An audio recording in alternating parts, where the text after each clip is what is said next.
Walking a path along the roots of Pikes Peak, you take a fork in the road to the Anselm Society Digital Pub. Inside, you find a raucous conversation on the arts, faith, and who we'd cast as ourselves in our own biopics. At a corner by the fire, there are three people. One of them is saying that she doesn't care as long as Baz Luhrmann doesn't direct because even though she loved it, the Elvis movie made her dizzy. That's me, Mandy Houck. Welcome to Believe to See, the podcast of the Anselm Society Arts Guild, the Fun Table podcast. There's more to the Anselm Society than the Guild. The Society hosts events and a few other podcasts, and together we're dedicated to one simple goal, a renaissance of the Christian imagination. To find out more about us, visit anselmsociety.org. Now, throughout this year of 2022, Anselm has been running a series called Why We Create. We've been taking a deeper look at what it means for us as humans created by God to be tasked with and called towards sub-creation. Each month, we've explored a different theme related to this larger series. And for July, our emphasis is Imago Dei. And in a way, this is the hinge of the entire series because it implicates the core question, for what purpose did God make us? And how are we made in His image? What does it mean to be human? So to that end, in this episode, we're going to answer that entire question for you. You will never have to ask it again. But we are bringing you, honestly, the person that I would want to direct my biopic. But before we introduce her, let me say hello to my co-host, Evangeline Denmark. How are you? Hi, I'm good. What you got against Baz Luhrmann? He could direct my life. I realize that's a me thing. Okay. And that's what I don't expect unanimity. But I think I had never seen another Baz Luhrmann movie before. Yeah. So I didn't know what to expect, and it was just not. Have you seen the movie? I haven't seen the new Elvis, but Did you see the Leonardo DiCaprio, Claire Danes, Shakespeare? We'll have to talk about that. Romeo and Juliet. Yeah, that's like one of the defining movies of my life. Oh, wait a minute. I saw that one, the Romeo and Juliet. When you said Leonardo DiCaprio, I thought you were... Yeah, Leonardo DiCaprio, Claire Danes, Romeo and Juliet. I thought you were... When you said Leonardo DiCaprio, my brain went to Great Gatsby, and I did not see that. Okay. But did Baz Luhrmann direct Great Gatsby? Yes, and Moulin Rouge, which I didn't see either. Moulin Rouge. I know. You haven't seen Moulin Rouge? No, I know. I'm sorry. Movie night, yes. But you have to see Elvis though, because if that young man, Austin Butler, does not win an Oscar, I might pick it because that was incredible. Okay. So I'll watch it. It looks like our interview guest is nodding, so she agrees on the Elvis thing. Who would you have play yourself in your biopic? Ever since I was little, I've been compared to Jennifer Connelly. And I totally see it. So yes, I guess her. Yeah, pick her. I guess. But I don't think we looked more alike when both of us were younger. Yeah. I don't think I looked. I don't know though. I think Meryl Streep might want to play you, and she gets what she wants. Meryl Streep. She wants to play everyone, so that's like my thing. Meryl Streep plays everyone. So anyway, that's an odd choice. Well, I don't know who would play me, but the person that I would want to direct me is Miss Nancy Holaday, who's sitting with us here, Mrs. Nancy Holaday. How are you, Nancy? I am fantastic. I am so glad to have you. And I just reminded myself of a little story. I remember Nancy was a teacher with me. We taught together for years. And I remember overhearing a kid ask you how you spelled your first name. And do you remember what you said? MRS, period. Yes, exactly.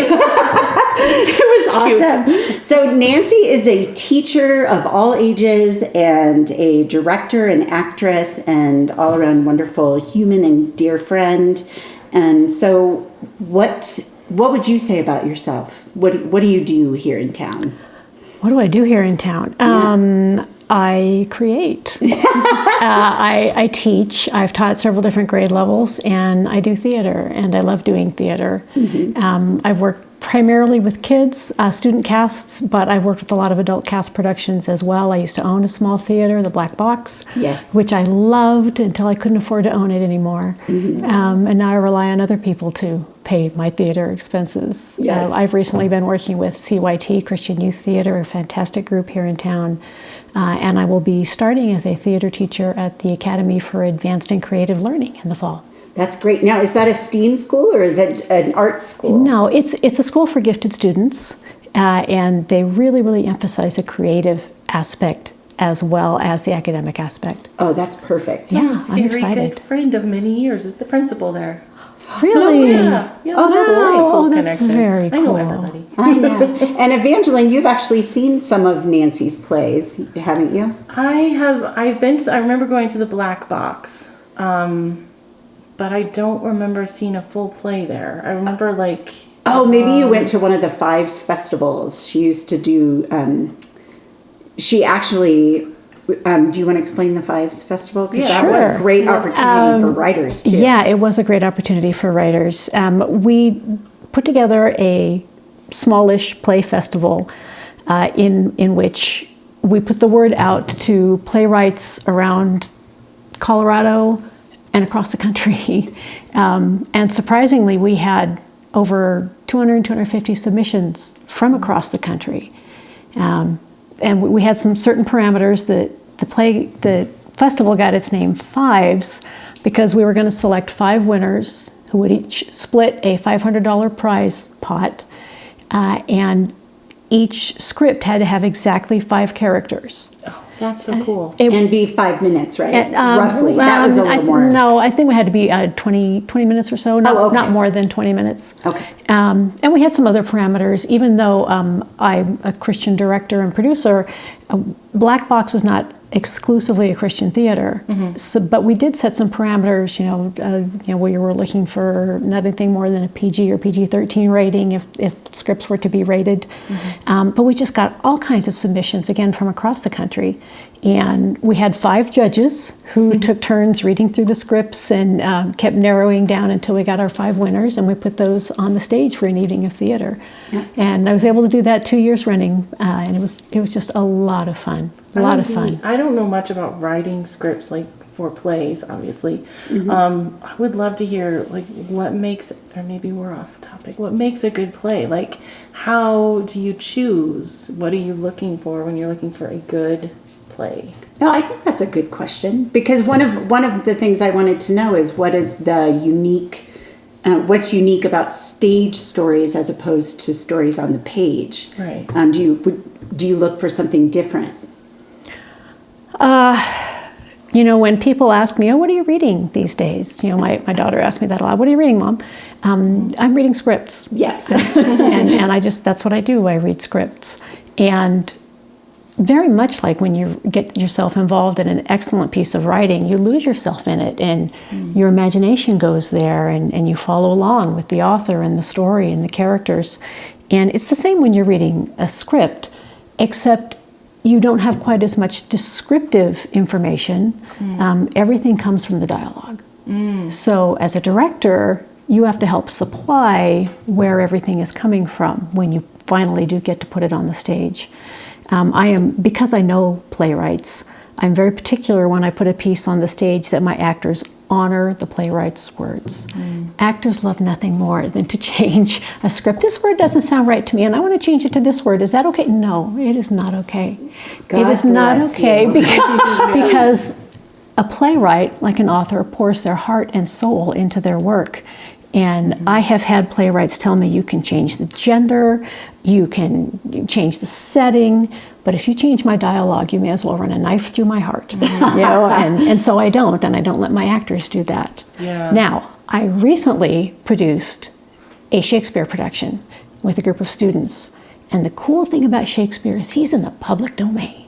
And if we want to swap his words around or change something to make it a little more understandable or to fit more with the setting and place that we're doing, then we can do that, because Shakespeare's not going to come after me with a lawsuit. So that's something I can do. Right. Well, you mentioned that one of my closest ties to you, even more than having taught together, was all of the summers that I spent as your assistant director and having my daughters in your Shakespeare camp, which I'm fairly certain I've mentioned several times on this podcast. So could you talk about that a little bit? Because I would love to. One of the things I love the most about you, one of the many, is how you inspire people to go far beyond what they think they could ever possibly do. And this is a good example. So well, thank you. I'm not sure exactly where the idea for Shakespeare Camp started, except I knew I wanted to do a summer camp program with students, with older students. And I wanted to introduce them to something that they weren't already doing. And I didn't have any students that were actively performing Shakespeare at that time, and I've always enjoyed Shakespeare. Man, Shakespeare can tell a story. Yeah. He can write dialogue, he can tell a story, and I love analyzing the relationships in Shakespeare's scripts, because he has this gift of putting together people and building relationships between characters that is just so real. And students and adults, for that matter, find Shakespeare very intimidating because of the language. But it's just English. It really is. It really is. It's just English. It's older English, but for most of my students, English is their first language. So in trying to get kids excited about Shakespeare, I've been able to talk about the relationships. I've been able to explore different settings that we can do. And I ran Camp Shakespeare for, I guess, 11 years or so before I took a break. And every summer I would hold auditions toward the end of the school year and cast students. And I would sign parts, and they would have to learn their lines to perfection before they came to camp the end of July. It was always the last full week in July.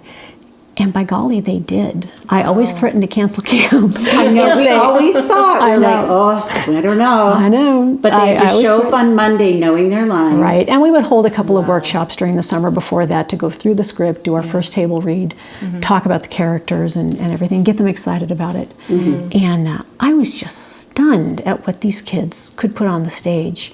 We did Much Ado About Nothing a couple times now. We did Hamlet. We did Hamlet. I also did Hamlet with an adult cast, which was so much fun.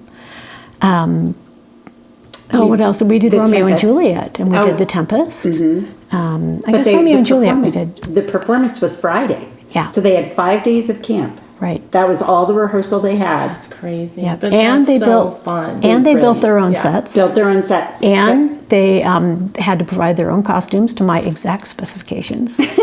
I remember when you did Hamlet, it was all black and white, and we even dyed our hair black. Yes, we went very goth for that one. That's so cool. It was very cool. Yeah, so I wasn't on the stage, but Bethany was, and in solidarity, I also dyed my hair black. So Bethany and I had black hair for a while. I'm having trouble picturing that. I hope there's pictures. There are, yes, there are. And so everyone wore black and white, and even the set was all black and white, except, that's what I was going to say. Yes. But anyone who died, of which there were legion, wore red. Hamlet. And tell about that door with the curtain. Yeah, we had a red curtain as a doorway, and anybody who would die in the play at some point walked through that red curtain. Oh, that's so cool. And for those who did not, they did not go through that curtain, which was pretty much Horatio and the Prince. Yeah, it was pretty much just Horatio and Prince. But to see these kids go on stage and develop the depth of performance that they were able to do, it would blow people away, and it blew me away. One of the really fun things we got to do, this probably has nothing to do with your podcast, but I happen to have a very good friend who is a stuntman and a sword master. He teaches sword training. And we had those kids swinging 40-pound steel broadswords on the stage. Yes. And the sound of those broadswords ringing together, steel on steel, was just incredible. Oh, I bet they loved it. They did. Do you remember when Bethany was so short she had to bend her arm to hold the sword? Yes. Because the sword was too long, so she was taller than she was. Yeah. But that's back in the day. Yeah. So to me, you were talking about how Shakespeare's language can be intimidating. To me, I feel the reason it works so much better on stage is because it was written for stage. It was not written to be read. Yes. And so there's something about having his words enlivened or Yes. embodied. I get so... You have to see it. Yeah, I hate to hear of teachers who are sitting in a classroom with an open book saying, okay, turn to page 32, now let's read Romeo's lines. That's all I got Yeah, until and that's why my people, girls yeah, that's were why in people your don't play. like Shakespeare. That's exactly That's why they don't want to come and see a Shakespeare Right. play. But man, you gotta see it on the stage. You gotta see the relationships play out. And anyway, And you don't know, when you're coming to Shakespeare and it's maybe your first time reading it, you don't catch the humor. I mean, which Yes. sometimes is a good thing. Yes, for young when you're a first kid, She had to sometimes it edit is. several things. But when you see it performed, even if you're young and you're not getting the rude jokes, you still see the humor because it comes Yes. across because you have those clown characters, those Right. fool characters Yes. who are breaking up the scenes and having fun, and it's just magical. Yeah. And I think you're right that so many people don't understand it or find it hard because they've just only ever read it. we just finished a production of Much Ado About Nothing, set in a high school in the 50s. And the two warring factions were two rival basketball teams. And Pedro was the basketball coach, and Benedict was the star player, and Claudio was the rookie of the year, and Hero was the head cheerleader. And it was so much fun to put it together that way.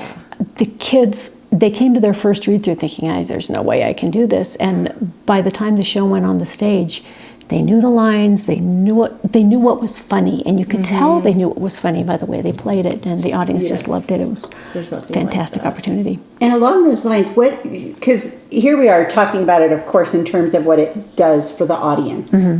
What have you seen it do for the people you direct? Because I know there is another very intriguing people group that you have used. Yes. Not used, that you have cast. Right. In Shakespeare plays. It's rather amazing to see what happens to people when they realize they can understand Shakespeare. It is not above them. Not only can they understand it, they can memorize page after page of dialogue. It's not easy, but it can be done. And you want to share who the people group I would love to. A few years ago, I was invited to come down to one of the prisons in Canyon City and work with a group of men who had signed up for the theater program. The theater program was begun by a friend of mine and was off to a great start when the friend's husband got transferred to Texas. And she asked me if I would take over the program. And I did. And I met these guys, and they were amazing. They were amazing. They came in not knowing what to expect. And we did Shakespeare. I mean, it was a Shakespeare acting class.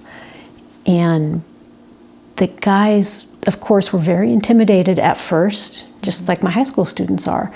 But we spent a lot more time. I was only able to see them once a week. We spent a lot more time on the analysis and what we call the table read, when you talk about the characters and the setting and why this character acts the way they do. One of the things that I'm big on when I work with cast members is going into the character. Why does this character act the way they do? Even if it's a fictional character, even high school students at 15, 16, 17 years of age, they know some things about the world. They know some things about why people act the way that they act. So we explore these characters, and we go to the script and we explore the script thoroughly, and we say, what do we see from the script that helps us understand why these characters act this way? You know, we have a grumpy old man who lives on the corner and he always yells at the kids to get off his yard. Why? Why?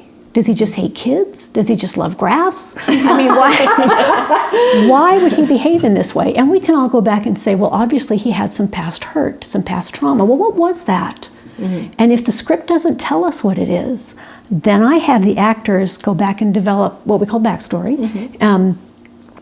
And they have to come up with some reasons as to why these characters behave the way they do.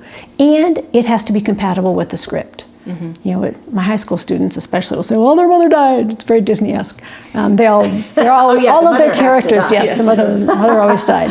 And I said, well, the script doesn't support that. We don't see any evidence in the script that this person grew up as an orphan or in a home without a parent. So let's explore further.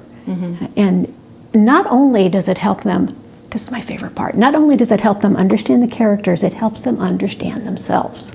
Because we talk a lot about how is this character like you? How is this character different from you? Yeah. You get grouchy, you get grumpy. How is that the same and how is that different from how this other character in the script that you're analyzing is portrayed? So anyway, it's just fascinating. And in working with my guys down at the prison, I would like to say they were always very, very well behaved.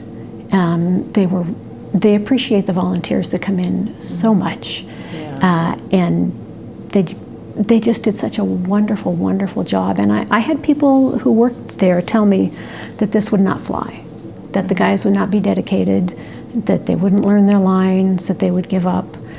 And by golly, every single one of them stuck it out. What play did you do? We started by doing monologues and soliloquies, which went great. And when I came into the play, or into the program, they were already in the middle of working on Much Ado About Nothing. Okay. And they had the previous director had set it in a hospital setting because the uniforms the guys wear look like scrubs. And it was perfect. It was perfect. And then I did The Tempest with them, and that just went beautifully. And I remember I had one guy, the reason the guys are in this particular institution is a matter of public record, so you can go online and find out, look up their names and find out why they're in there. I did not do that because I didn't want to know.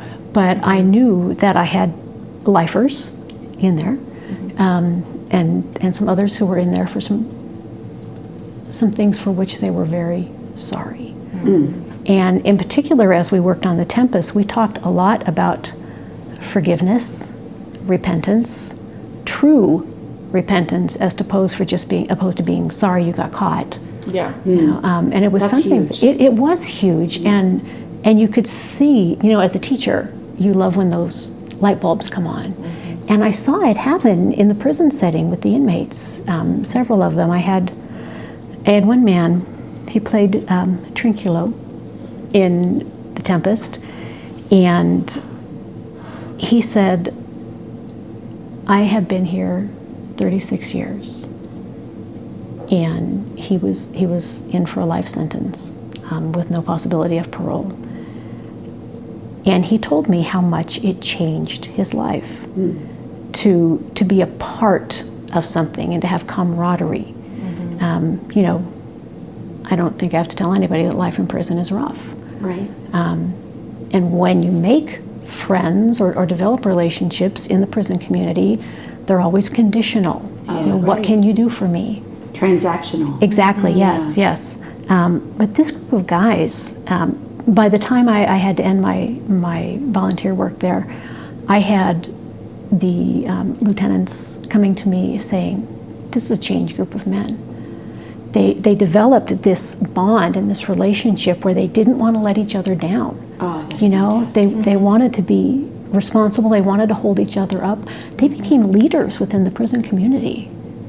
And didn't they air I'm vaguely remembering there was a way for everyone to see the performances. We did I'll use the word public performance loosely, public to the inmates. Right. So that they were able to come. And if, there are certain conditions that have to be met. So it was really cool to have the other guys come in and see what was going on. And several of them signed up for the next session as well. And then a few years later, I was working with Village Arts, and we were doing The Importance of Being Earnest. And I was actually on the stage for this one. And I had talked a lot about my prison experience, and I still had connections at the prison. And we were able to take that play into the prison. You performed it at the prison? We performed it at the prison in the chapel area, which was the largest meeting area they had, except for the gymnasium, which was too loud to perform. And we performed it in the round. And all the guys that were still there that had been in my theater program were there. And a bunch of other guys. And afterwards, they came up. They were so grateful to have had something to take them out of themselves for a little while, and to get involved in a story. And it was quite a big comedy, and it was fun to do. And we had to be very careful about the props we brought in, of course. We couldn't bring anything glass or metal, so we had a little kid's plastic tea set to pour tea. And, and it was just wonderful, the response that we got. So it was all just very, very exciting. I was sorry to leave them when I left, but they were able to bring in a college program. I want to say it's UCCS, but it might be Denver. Anyway, and now there is a thriving theater program there. Oh, that's so that great. expands anything beyond what I could have done by myself there. So anyway, it was just so wonderful to see that happen. It's literally life-changing. Yes. For people yes. who you think, well, we've put them away now. Right. That's it. Right. Lock the door. There's no opportunity for them to change and grow. Yeah. And yet, Yeah. I mean, art, beauty is redemptive, Yes. as we always say. And the other thing that I noticed while I was there, even though I was teaching, theater exclusively, the guys were also involved in other creative endeavors. They wrote a newsletter, and one of them wrote an article about the play for the newsletter that they wanted me to see. So the colonel sent me the copy of the newsletter. It was beautiful, creative, well done. And then we had another guy, who was very artistic, and at the end of the play, he made cards for everyone. Now I say everyone, for me, and we were actually able to bring in an outside actor. So for all of those that participated in bringing it, and I mean, this guy could have made a fortune working for Hallmark, but just to see how much art speaks to them. Yes, and the act of creating, not only Yes. consuming, but creating. Right. And it was almost funny. A lot of the guys crochet. Oh, that's great. Yeah, and they made a lot of our props. They crocheted different things, and for the masked ball, they all made their own masks with the things that they were allowed to use. It was so cool. It was just such a cool thing to do.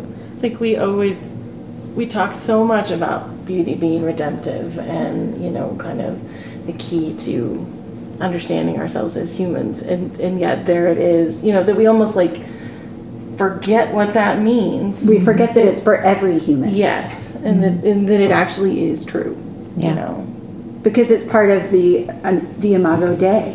I mean, Yes. each one of us has that, regardless of background or current circumstance. Right. Every single one of us created in God's image. Right. And created to create. Created to create. And I mean, as you were speaking before about how you want to honor the playwright when you put their work on the stage, I was thinking that's like a form of sub-creation in itself, because you're taking what the writer created and bringing it to life in a sort of a sub-creation way, as we like to talk about that. I remember talking about music once with some of our musicians in the guild about how, they interpret music that others have written, and yet they are part of that creation process. Yes. Even with the composer of the music, it's still a form of creation. And Right. it's interesting because it's just for that moment. I mean, yes, you can listen to a recording or whatever, Right. but that playing of that song is just that one moment. And Right. that's That's one of the reasons I think that I enjoy directing so much. I was an actor for a long time, and I enjoyed that and thought that that's what I wanted to do. But as a director, you have so much more creative freedom to visualize a story and cast a vision for where the story is going. Well, like the black, white, and red for Hamlet. Right, right. and the steampunk for Alice. I remember Right, consulting yes, on the yes, steampunk yes, for Alice we in did that. Wonderland. Oh, yeah, that's right. Yeah. It's neat to see how you choose a theme or an aesthetic or Right. whatever, Yes. and for what reasons, and then you have the opportunity to talk with your cast about those reasons and why Right. what that lends to the story. And One of the things I always tell my students is that all truth is God's truth, and you don't have to necessarily be using a Christian script to be able to express God's truth. And I actually did a show this past spring. We did The Little Mermaid, Disney's Little Mermaid, Broadway, with a fantastic cast of young people. And I actually came in and took over for the director that had been intended to run that show. They were suddenly unavailable. So that we hadn't even started auditions yet or anything, and I was asked to cast a vision for the show. And going through the script, which is different from the movie if you've only ever seen the movie, one of the things that really stood out to me was the concept of truth and of finding truth, because Ariel is not truthful. Her father is not truthful in his relationship with her. Right. And it was so interesting to hold on to that as the vision. And because this is a Christian theater group, every rehearsal started with some time of worship and a short devotion. And we focused on finding the truth within yourself, finding the truth in your relationships, finding the truth in your relationship with God. What's really there for you? How do you really react and respond to the creator of the universe? So anyway, it was a wonderful experience. Now, you have primarily worked with Christian groups or Christian schools. I have. So do you Yes. get pushback for some of the stories you pick? For example, I recall my daughter being cast in your wonderful production of Jekyll and Hyde. Oh, yes. And there were prostitutes on stage Yes. and all sorts of things. Yes. So, And yes, there was pushback, and I just kept coming back to what I just told you. All truth is God's truth. And the truth is that there is sin in the world. There is sin in the world, and it harms people. And sometimes we don't know that we're harming people, and sometimes we do. Right. But any type of pushback I got, I was able to go to the parents and the community and say, this is what's real. This is what is the truth. Scripture tells us there's sin in the world. Scripture tells us that we have to be delivered from that sin. Ain't none of us walking around perfect here, Darn it. Yeah. So that was often the way that I dealt with that. And of course, particularly when I'm working with young people, I am very careful about what I put on the stage. I am very careful about language. I'm very careful about scenes of intimacy.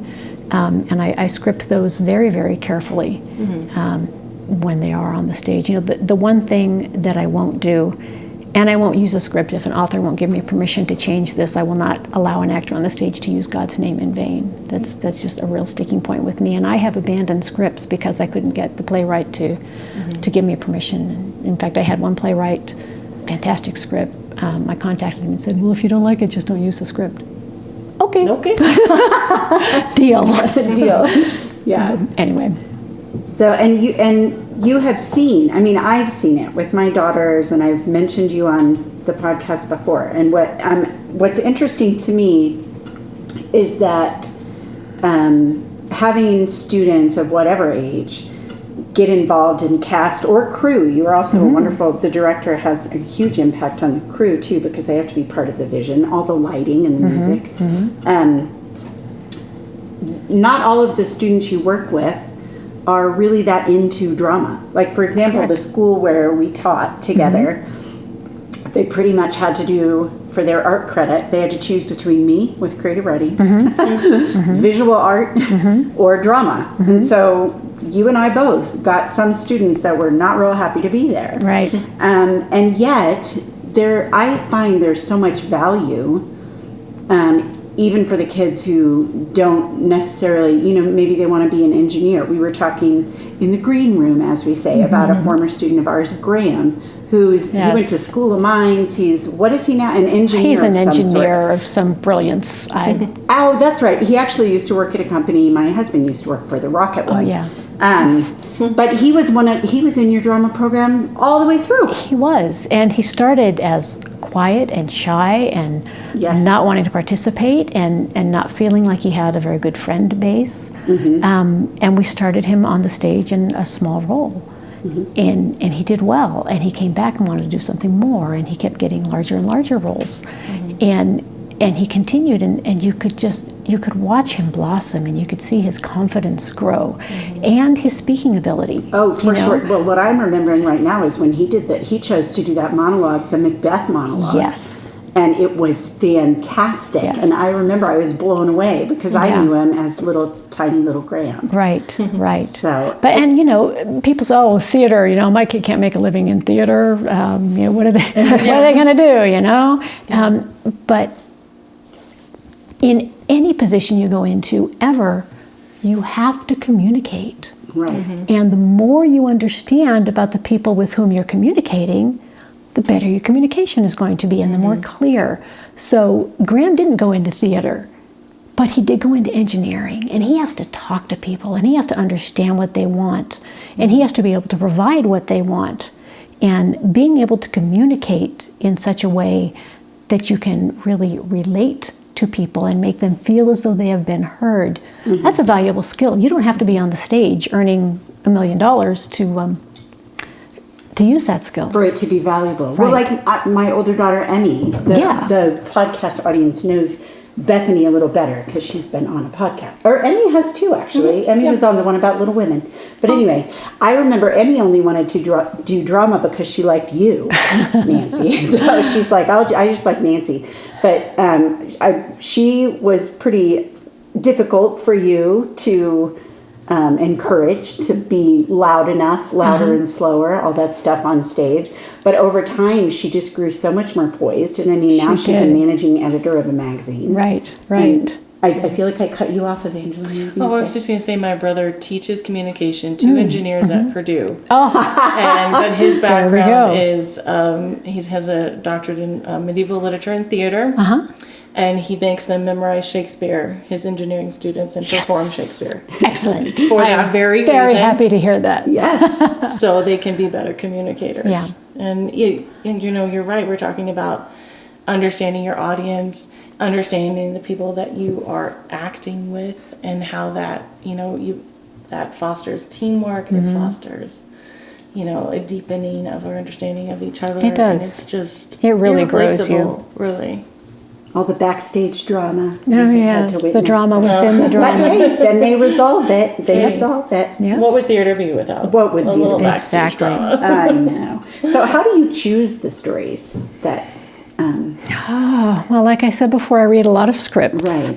And I try to, as much as I can, I try to know the actors that I'm working with, which is helpful. And I read scripts until something pings, something says, "Oh, I can do something with this. I can put this on the stage in this way." I'm kind of a visual thinker, and as I'm reading a script, I start to picture how I want to put it on the stage and how I want to tell this particular story. And I guess first and foremost, I look for something of value to tell. And sometimes the value is just making you laugh.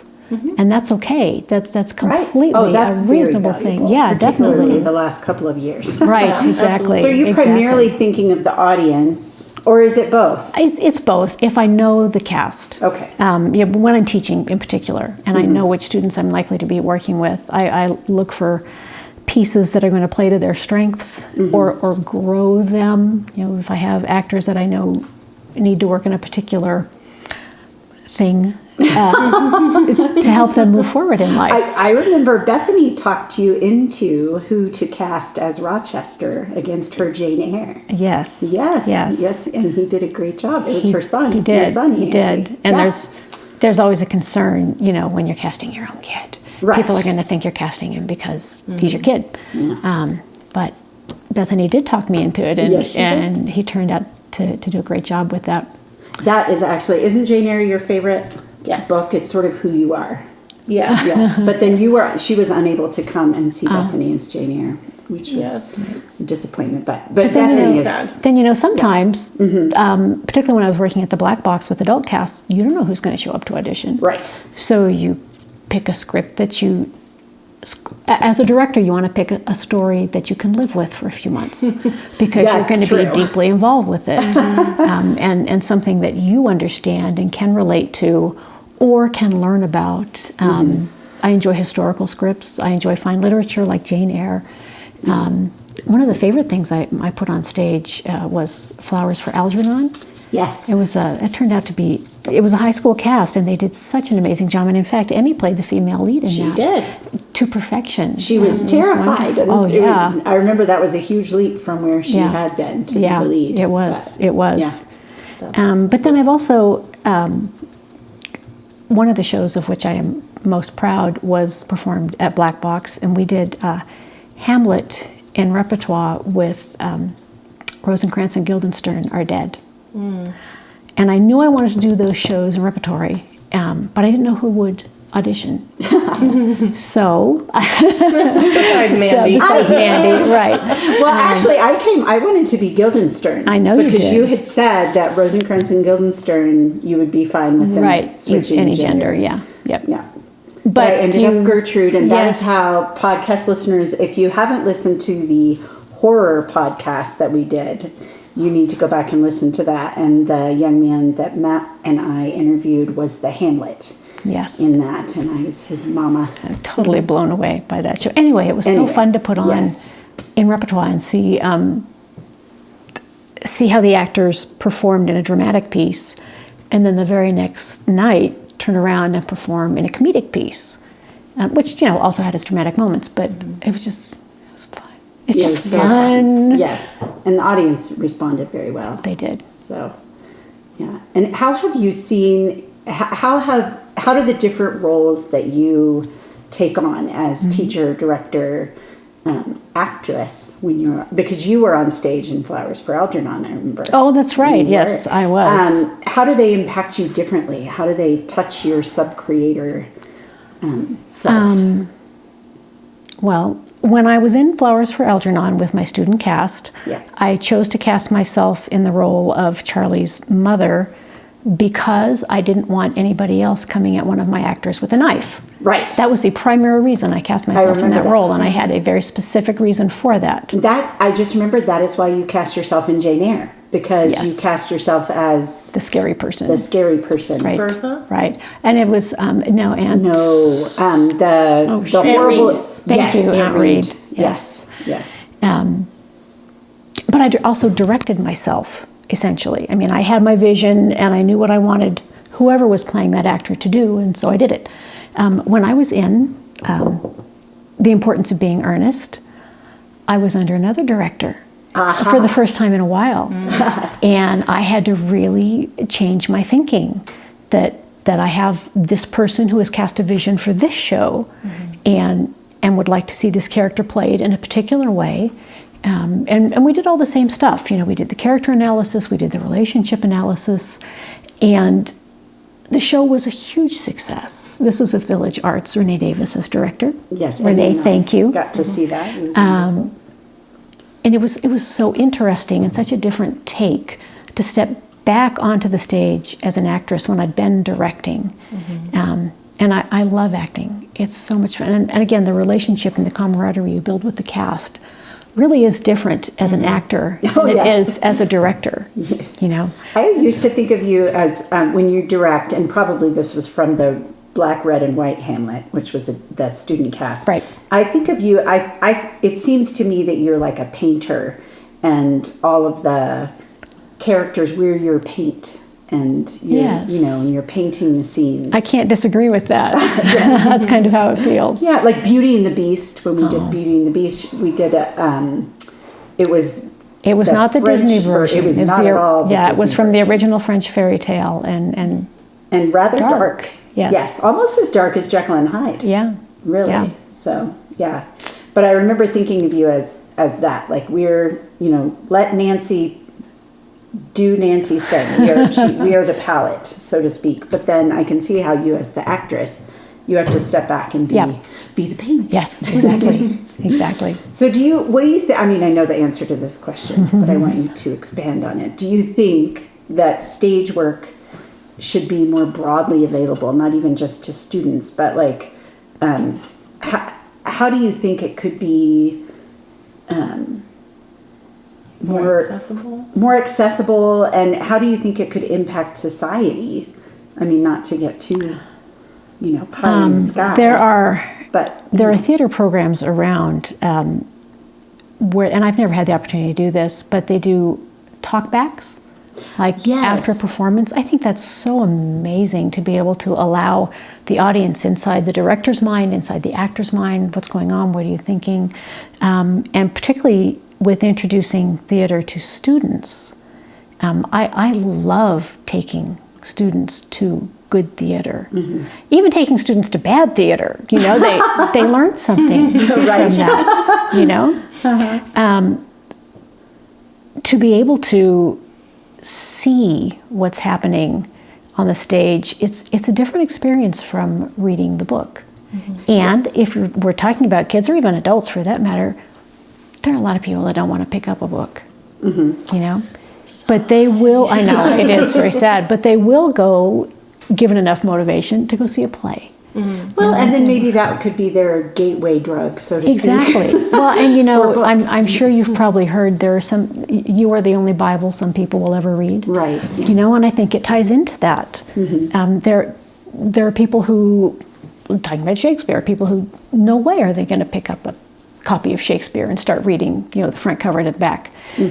But if their kids or their neighbor's kids or their grandkid or a friend of theirs is in a play, maybe they'll go see it. Maybe they will. And maybe they will learn something about relationships. One of the things I really enjoy about CYT is that we spend a lot of time praying for the audience before they ever come in, that they will see whatever truth is being presented, and that they will get a sense of the spiritual, a sense of what God is speaking to them through whatever we can present, whatever of God's truth we can present on the stage in the way that we present it. I think theater should be highly accessible. During the pandemic, when everything was shut down, theater artists were bereft and missed our audiences terribly. But I think, too, people didn't have the same kind of creative outlet. Going to see a play is different from going to see a movie. Absolutely. And unless you go to the theater, you don't always know that. Right. You think, well, what's the big deal? I can pay $6 and sit and watch a movie for 2 hours and Right. Or stream it, and Right, even exactly. stream the play version. Well, that's something, Right. but it's not the same as being Exactly. there There's in front something of about- actors yeah. who are just giving it their all. yeah, It's there's something magical. about being a live audience. Yeah. You're a live audience. Well, and every performance is different. Exactly. Even if all the actors are saying all the writer's words correctly, or identically, Right. it's different because there is a relationship between the people on the stage and the people in the audience Right, too. I think right. anyone who's been on stage knows Right. that if the audience is quiet, Yeah. you feel like you're lifting weights Right. the entire night. Well, like if you go to any live performance, a Yes. concert or anything, the audience doesn't just sit there, usually, unless maybe it's the orchestra, the audience doesn't just sit there and not do anything. Right. And even at the orchestra, they're absorbing the sound, they're enjoying it. People are moved to tears. They develop a relationship, like you were saying, with whoever is on the stage, whether it's a musician or an actor or somebody else. Well, it's funny because just having been to so many plays because of my children Right. being in plays, I have learned, it used to be, because I had a loud laugh, newsflash, and so I used to, in audiences, if I was, as I usually am, the loudest laugher in the audience, I would cover my mouth and try to be quiet. But I have learned, no. And so, dear podcast audience, listen to me. Please laugh. The people on the stage are real. They are not a screen. They are real people, and they're doing this for you.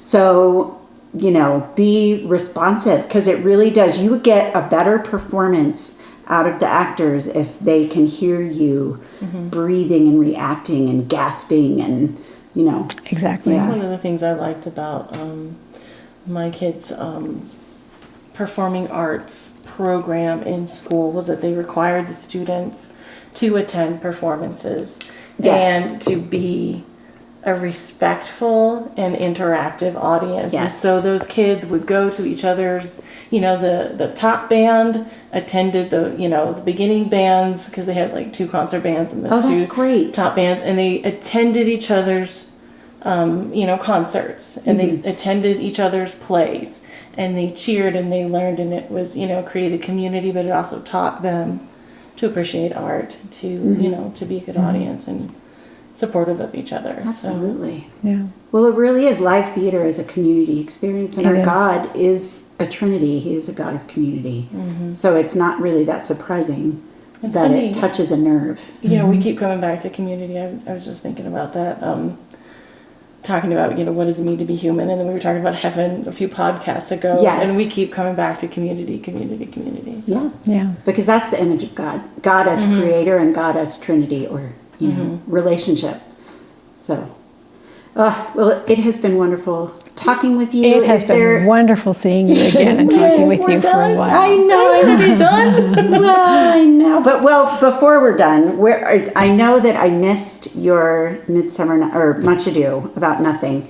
Where can we find you, or are you working on anything currently?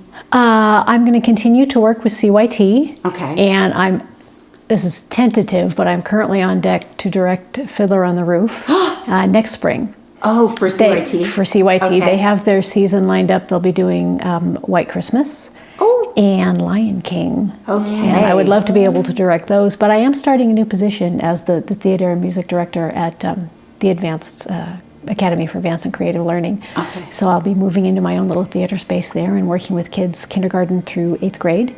Oh, that's and I strongly suspicion we will be putting something on the stage, but I don't know what it is yet. Okay. You got to get to know your actors. Exactly. Yeah. Well, thank you so much. We're winding down here at the Anselm Society Digital Pub. And as you polish off your final glass and trundle home, we just thank you. And please rate and review the show. It helps us. And we look forward to seeing you next time.